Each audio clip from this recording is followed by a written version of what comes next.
오늘 우리가 나눌 본문은 우리가 한 번쯤은 들어보았던 씨 뿌리는 자의 비유에 대한 해석입니다. 예수님은 자신을 따라오고 있는 큰 무리를 향해 이 씨 뿌리는 자의 비유를 말씀해 주십니다. 씨 뿌리는 자의 비유는 다음과 같습니다. 씨 뿌리는 자가 씨를 뿌리는데 그 씨가 길가에 떨어지기도 하고 돌밭에 떨어지기도 하고 가시떨기 위에 떨어지기도 했고 그리고 좋은 땅에 떨어지기도 했습니다. 그리고 이 네 종류의 땅에 떨어진 씨는 각기 다른 결과를 창출해냅니다. 길가에 떨어진 씨는 새들이 와서 먹어버렸습니다. 씨가 땅에 스며들 틈도 없었죠. 돌밭에 떨어진 씨는 싹이 나오긴 했지만 해가 돋은 후에 타서 말라버렸습니다. 가시떨기 위에 떨어진 씨는 처음에 싹이 나고 자라다가 가시에 걸려서 더 이상 자라지 못했고요. 끝으로 좋은 땅에 떨어진 씨는 100배, 60배, 30배의 결실을 맺게 됩니다. 도대체 이 비유를 통해서 예수님이 말씀하시고자 하는 것은 무엇이었을까? 그것은요, 복음이 선포될 때, 하나님의 말씀이 전해질 때 참되게 들어야 한다는 교훈에 관한 말씀입니다. 즉, 어떻게 듣느냐가 중요하다는 것을 가르쳐 주고 있습니다. 그래서 예수님은 이렇게 선언하십니다. 들어라, 잘 들어라. 우리 9절과 18절 말씀 이렇게 기록되어 있습니다. 귀 있는 자는 들으라 하시니라. 그런즉 씨 뿌리는 비유를 들으라. 사실 예수님의 제자들과 예수님을 따르는 무리들 그리고 예수님께 몰려든 사람들의 공통점은 이들 모두가 듣는 공동체라는 것입니다. 그들은 다 함께 예수님의 말씀을 듣고 있었습니다.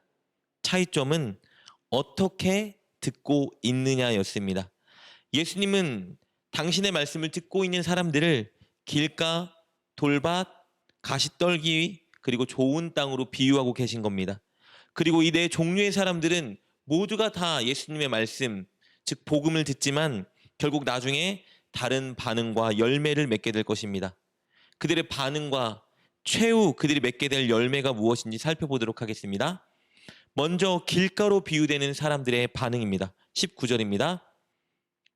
아무나 천국 말씀을 듣고 깨닫지 못할 때는 악한 자가 와서 그 마음에 뿌려진 것을 빼앗나니 이는 곧 길가에 뿌려진 자요.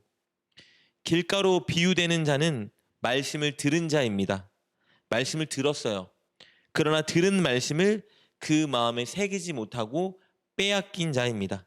예를 들면 주일 예배에 참석해서 설교를 들어도 그 설교 말씀을 전혀 마음에 새기지 못하고 돌아간 자를 의미할 수 있겠죠.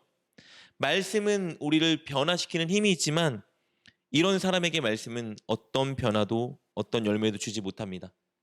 두 번째, 돌밭으로 비유되는 사람들의 반응입니다. 20절, 21절 말씀입니다. 돌밭에 뿌려졌다는 것은 말씀을 듣고 즉시 기쁨으로 받되 그 속에 뿌리가 없어 잠시 견디다가 말씀으로 말미암아 환난이나 박해가 일어날 때에는 곧 넘어지는 자요. 돌밭으로 비유된 자들도 말씀을 들은 자들입니다.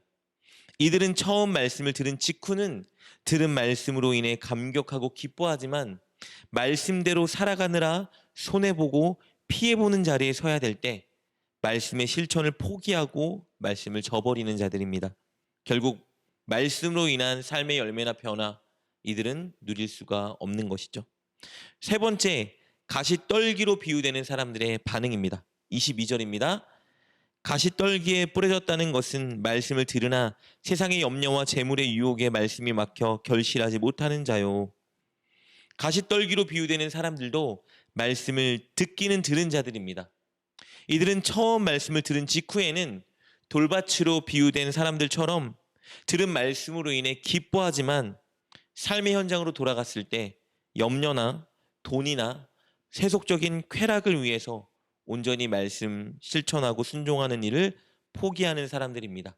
그렇기 때문에 마찬가지로 이들도 말씀으로 인해 변화나 열매를 거두지 못합니다. 네 번째, 좋은 땅으로 비유되는 사람들의 반응입니다. 23절 말씀입니다. 좋은 땅에 뿌려졌다는 것은 말씀을 듣고 깨닫는 자니 결실하여 어떤 것은 100배, 어떤 것은 60배, 어떤 것은 30배가 되느니라 하시더라.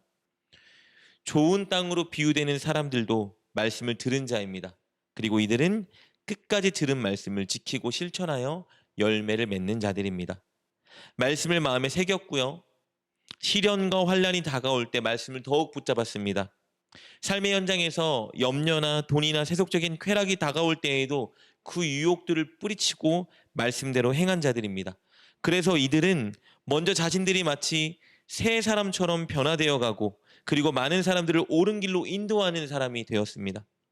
그렇다면 이들이 다른 무리들과 다르게 진짜 말씀의 능력을 경험할 수 있었던 비결이 무엇이었을까요? 그들은 말씀이 선포될 때 잘 바르게 들었기 때문입니다. 올바른 태도와 마음으로 말씀을 들었기 때문입니다. 다시 말하면 착하고 좋은 마음으로 말씀을 들었기 때문입니다. 착하고 좋은 마음이란 듣는 말씀을 진리로 여기고 순종하고자 하는 자세를 가진 사람의 마음입니다. 말씀에 대한 실천과 열매는 바로 듣는 자세에서 이미 판가름이 납니다. 순종하고자 하는 마음으로 하나님의 뜻을 알고자 하는 마음으로 듣는 자는 하나님으로부터 말씀대로 살아갈 힘을 부여받게 됩니다.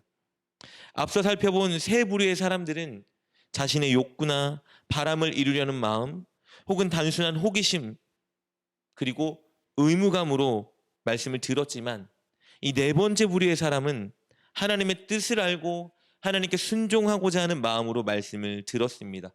그래서 결국 그들은 엄청난 수확과 열매를 맺는 자가 된 것입니다. 그러므로 중요한 것은 어떤 마음과 자세로 하나님의 말씀을 듣느냐입니다. 사랑하는 여러분, 여러분은 어떤 마음으로 어떤 자세로 하나님의 말씀을 듣고 계십니까? 말씀을 듣는 마음의 자세가 가장 중요합니다. 마치 사무엘이 고백했던 것처럼 주여 말씀하옵소서 주의 종이 듣겠나이다. 이런 결단과 태도로 말씀을 들을 준비를 해야 됩니다. 주님의 뜻을 잘 알고 그 뜻에 순종하고자 하는 마음으로 말씀을 들어야 합니다. 그리고 성령님께 말씀을 잘 받고 이해할 수 있도록 해달라고 이 말씀을 내 마음에 새기고 실천할 수 있게 해달라고 간구하고 기도해야 합니다. 그럴 때 우리는 변화되고 좋은 열매를 맺을 수 있게 됩니다. 꼭 그렇게 좋은 마음으로 순수한 마음으로 하나님의 말씀을 듣고 풍성한 열매를 맺는 여러분 되시길 주님의 이름으로 축복합니다. 기도하겠습니다. 하나님, 늘 예배를 드릴 때 그리고 말씀을 읽을 때 좋은 마음으로 말씀을 듣게 하여 주옵소서. 하나님의 뜻을 알고자 하는 마음으로 하나님의 말씀에 순종하고자 하는 마음으로 말씀을 듣게 하여 주옵소서. 그리하여 말씀대로 변화되고 많은 열매를 맺는 우리가 되게 하여 주옵소서. 예수님의 이름으로 기도드립니다. 아멘. 오늘 말씀을 통해 깨닫고 결단한 것은 무엇입니까? 그것을 붙들고 하나님께 기도합시다. 그리고 그렇게 실천하며 하루를 살아가는 여러분 되시길 주님의 이름으로 축복합니다.